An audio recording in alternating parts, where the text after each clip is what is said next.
Hello everyone, आज का हमारा टॉपिक है टाइप्स ऑफ केमिकल रिएक्शंस। तो एक्चुअल में केमिकल रिएक्शन में होता क्या है? केमिकल रिएक्शन में देखिए रिएक्टेंट्स होते हैं डिफरेंट डिफरेंट। जब रिएक्टेंट्स रिएक्ट करते हैं तो क्या बनता है? हमारे पास प्रोडक्ट बनता है। और प्रोडक्ट भी आपका सिंगल भी हो सकता है, मोर देन वन भी हो सकते हैं आपके प्रोडक्ट्स। तो आपने क्लास 9th में एक्चुअली में पढ़ा होगा कि जब भी आपके केमिकल रिएक्शंस होती हैं तो केमिकल रिएक्शंस में जितने number of atom left hand side में होंगे रिएक्टेंट के होंगे, उतने ही क्या होंगे? प्रोडक्ट में होंगे। बट वो जो आपके कंपाउंड हैं वो क्या हो जाएगा? जरूरी नहीं वो पहले वाले कंपाउंड हो, वो क्या हो जाएगा? चेंज। बट एटम जो है वो चेंज नहीं होंगे। आपका क्या है? Atoms of one element do not change into those of another.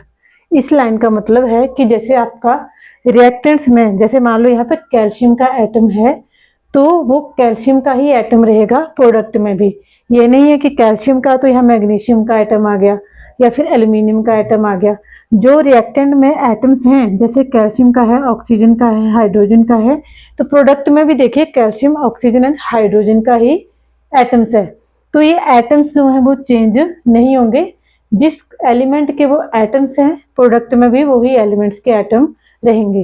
पहली बात तो ये है। और ये एटम डिसअपियर भी नहीं होंगे। एटम्स जो हैं वो डिसअपियर भी नहीं होंगे, है ना। जितने मान लो यहाँ पे अगर 2 कैल्शियम के एटम्स हैं तो यहाँ पे भी 2 ही होंगे, क्योंकि आपने वो बैलेंस्ड केमिकल इक्वेशन भी पढ़ रखी होगी ना अभी इससे पहले। तो जो एटम्स हैं वो पहली बात तो दूसरे एटम्स में चेंज नहीं होंगे और जो एटम्स हैं वो डिसअपियर भी नहीं होंगे। सेकंड चीज, chemical reaction involves the breaking and making of bonds between the atoms to produce new substance. It means जो केमिकल रिएक्शन होती है उनमें जो आपके कंपाउंड हैं या फिर जो रिएक्टेंट्स है उनमें क्या होता है? बॉन्ड की ब्रेकिंग होती है या फिर बॉन्ड के होते हैं बनते हैं। जैसे यहाँ पे देखिए ये दोनों आपस में कंबाइन कर रहे हैं तो बॉन्ड क्या होगा? बनेंगे ना, तभी ये कंबाइन हो रहा है। अगर बॉन्ड ब्रेक होगा तो ब्रेक होके ये हो जाएंगे अलग अलग, जैसे कैल्शियम अलग हो गया, ऑक्सीजन अलग हो गया। तो केमिकल रिएक्शन में आपके बॉन्ड जो है एटम्स के बीच में वो ब्रेक होते हैं या फिर क्या होते हैं? बनते हैं। तो 2 चीजें ध्यान रखना, केमिकल रिएक्शन में एटम्स जो है वो दूसरे एटम्स में, दूसरे एलिमेंट्स के एटम में चेंज होंगे, ना ही वो डिसअपियर होंगे। और साथ में केमिकल रिएक्शन में breaking and making of bonds होता है, जिससे क्या होता है? जब ब्रेक होगा या फिर मेकिंग होगी बॉन्ड्स की तो क्या बनेगा? न्यू प्रोडक्ट बनेगा, न्यू सब्सटेंस बनेगा, जिसको हम बोलते हैं प्रोडक्ट। ठीक है। तो यही केमिकल रिएक्शन जो है वो डिफरेंट डिफरेंट टाइप्स की होती हैं। तो आज हम पढ़ेंगे first types of reaction, that is combination reactions. Combination reaction, इसके बाद हम पढ़ेंगे जैसे displacement reaction, decomposition reaction, reduction, oxidation, इस तरह different different types of reaction है। तो आज हम स्टार्ट कर रहे हैं कॉम्बिनेशन रिएक्शन से। ठीक है। तो कॉम्बिनेशन रिएक्शन में देखिए क्या होता है? 2, यहाँ पे कितने रिएक्टेंट्स हैं? 2। एक आपका कैल्शियम ऑक्साइड है और एक वाटर है। तो ये कंपल्सरी नहीं है कि 2 ही होंगे, 3 रिएक्टेंट्स भी हो सकते हैं, 4 भी हो सकते हैं, डिपेंड करता है किस टाइप की रिएक्शन आप करवा रहे हो। तो यहाँ पे आपके रिएक्टेंट्स आएंगे, जब रिएक्टेंट्स आपके रिएक्ट करेंगे तो सिंगल प्रोडक्ट बनेगा। कॉम्बिनेशन रिएक्शन में डिफरेंट डिफरेंट जो है आपके सब्सटेंस कंबाइन करके क्या करेंगे? एक प्रोडक्ट बनाएंगे, उसको हम बोलेंगे combination reaction. It means single product is formed from 2 or more reactants is known as combination reaction. For example, देखिए जब आपने कैल्शियम ऑक्साइड लिया, कैल्शियम ऑक्साइड अगर सॉलिड फॉर्म में है और उस पर आपने वाटर डाला लिक्विड, जैसे मान लो ये आपका बीकर है, इसमें आपने कैल्शियम ऑक्साइड रखा हुआ है। बीकर में क्या रखा हुआ है? Calcium oxide. इस पे आप धीरे धीरे क्या डालोगे? पानी।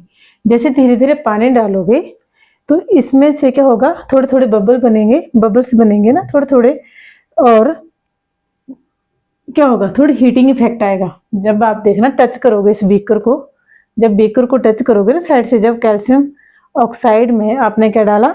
वाटर, तो ये जब रिएक्शन होगी तो थोड़ा क्या देगी? Heating effect. तो ऐसी रिएक्शन जो आपका कंबाइन करने के बाद थोड़ा हीटिंग इफेक्ट दे, उसको हम क्या बोलते हैं, एक्सोथर्मिक रिएक्शंस, है ना। और जैसे आपने वॉशिंग पाउडर कभी लेना, जो कपड़े धोने वाला होता है ना वॉशिंग पाउडर, उसको हाथ पे रखना और उसमें थोड़ा पानी मिक्स करके देखना, आपके हाथ में थोड़ा क्या लगेगा, हीटिंग, थोड़ी हीटिंग वाली फीलिंग आएगी। वैसे आपका ये कैल्शियम ऑक्साइड जब वाटर के साथ रिएक्ट करेगा तो आपका देखो वाटर लिक्विड फॉर्म में है ना, ये सॉलिड फॉर्म में होगा, तो जब ये रिएक्ट करेंगे तो बनेगा कैल्शियम हाइड्रोक्साइड। और देखो साथ में लिखा है एक्वस। अभी मैंने आपको पहले बताया हुआ है, एक्वस मीन्स जब कोई भी सब्सटेंस पानी के साथ मिक्स होके कोई सोल्यूशन बनाता है ना। प्योर वाटर को हम एक्वस नहीं बोलते हैं, जब वाटर में हम कोई क्या गलत कर देते हैं, सब्सटेंस मिक्स कर देते हैं और जो सोल्यूशन बनता है उस सोल्यूशन को हम बोलते हैं एक्वस सोल्यूशन। तो देखिए कैल्शियम ऑक्साइड वाटर में मिक्स हो गया और जो सोल्यूशन बना उसको बोल दिए कैल्शियम हाइड्रोक्साइड। हम कैल्शियम हाइड्रोक्साइड का अनदर नेम है स्लेक्ड लाइम। देखिए ये 1 मार्क्स के क्वेश्चन आ सकते हैं आपके पास कि स्लेक्ड लाइम का फॉर्मूला क्या होता है, टिक मार्किंग में भी आ सकता है या फिर ऐसे भी। तो कैल्शियम हाइड्रोक्साइड का फॉर्मूला ही स्लेक्ड लाइम का फॉर्मूला होता है, मीन्स कैल्शियम और OH और सारे की है ब्रैकेट साथ में 2, कैल्शियम हाइड्रोक्साइड। अब ये 2 क्यों है, क्योंकि इसकी वैलेंसी -1 होती है, इसकी +2 और 2 बन जा -2, तो ये हो गया एक टाइप से न्यूट्रल। अच्छा, और कैल्शियम ऑक्साइड का अनदर नेम है क्विक लाइम। कैल्शियम ऑक्साइड का अनदर नेम है क्विक लाइम। वैसे ही हमारे पास देखिए कार्बन सॉलिड फॉर्म में है, ऑक्सीजन गैसेस फॉर्म में। कार्बन सॉलिड फॉर्म में है, ऑक्सीजन गैसेस फॉर्म में। इनकी जब रिएक्शन करवाएंगे तो बनेगी कार्बन डाइऑक्साइड गैस, है ना, कार्बन डाइऑक्साइड गैस। देखो 2 डिफरेंट रिएक्टेंट्स हैं, इनको रिएक्ट करवा के बन रहा है हमारे पास कार्बन डाइऑक्साइड सिंगल प्रोडक्ट। ये भी कॉम्बिनेशन रिएक्शन का एग्जांपल है। देखो यहाँ पे मेकिंग ऑफ बॉन्ड्स हो रहा है, बन रहा है आपका सिंगल प्रोडक्ट। यहाँ पे भी सेम हाइड्रोजन गैस और ऑक्सीजन को मिला के, hydrogen gas and oxygen gas को मिला के हमारे पास प्रोडक्ट बन रहा है, क्या बन रहा है, वाटर, H2O वाटर। और देखिए ये लिक्विड फॉर्म में है, ये भी गैस है, ये भी गैस है, हाइड्रोजन गैस ऑक्सीजन गैस दोनों को कंबाइन करके बन रहा है हमारे पास वाटर H2O, जो कि है लिक्विड फॉर्म में, है ना। तो ये हो गए some example of a combination reaction. और जब रिएक्शन, जैसे ये रिएक्शन है आपकी कैल्शियम ऑक्साइड प्लस वाटर, बनेगा आपका कैल्शियम हाइड्रोक्साइड या फिर स्लेक्ड लाइम। इसमें आपकी हीट इवॉल्व होगी, उस टाइप की रिएक्शन को हम बोलते हैं एक्सोथर्मिक रिएक्शंस। तो कुछ एक्सोथर्मिक रिएक्शन है जो हम नेक्स्ट वीडियो में पढ़ेंगे। आज के वीडियो में इतना ही। Okay, thank you.